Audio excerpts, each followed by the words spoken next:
And we have about like a few minutes left, and I can take 2 questions. So if folks want to, um, type in the chat, or Marlene, I don't know if folks unmute here, what the best sort of protocol for questions is, but feel free to type your question in the chat, and I'll answer it quickly.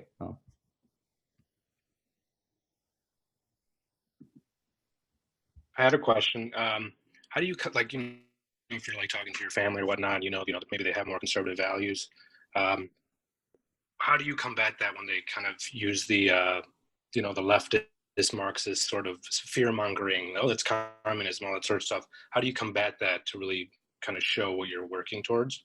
Yeah, that's a great question. And I think like an ever important question, in this age of sort of like, misinformation and like, fear mongering. But I think this sort of phrasing that I like a lot is like the antidote to propaganda is relationship. And I think like that really speaks to people's actions, like deep canvas methodology. And like, even when it's family members that are, expressing those things and you have this relationship with them, like instead of like trying to combat that, misinformation or fear mongering, turn those, if they're afraid of like Medicare for all because like it's a socialist policy, instead like focus on like the need for Medicare for all, but make the framing, instead of this sort of like abstract like social policy thing, like what I've found to be effective is like making the framing like personal, right? Like I've had friends who have been just devastatingly impacted by the healthcare system, and that's why we need Medicare for all. And so I think like any opportunity you have, or I have, or we have to share stories that relate to these policies, I think that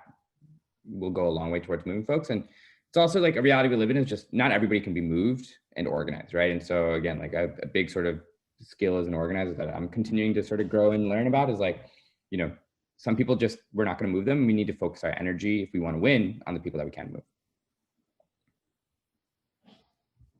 Cool.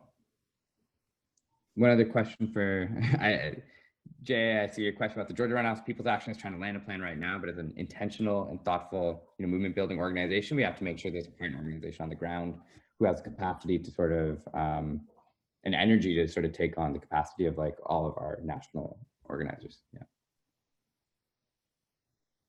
Cool. And I'll throw it back to Marlene. But again, just super grateful to share the space with y'all. And I just like, I think we're in this really, really incredible moment where, people are gonna,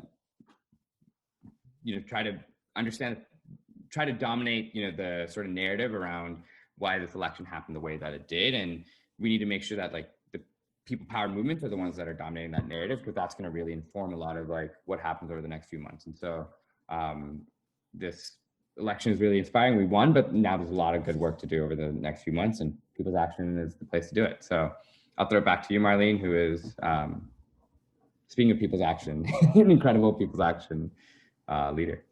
Hey, thank you. Can everyone just get off mute for 1 second and just let's give Vishal and Marcelino a huge, huge round of applause. Woo!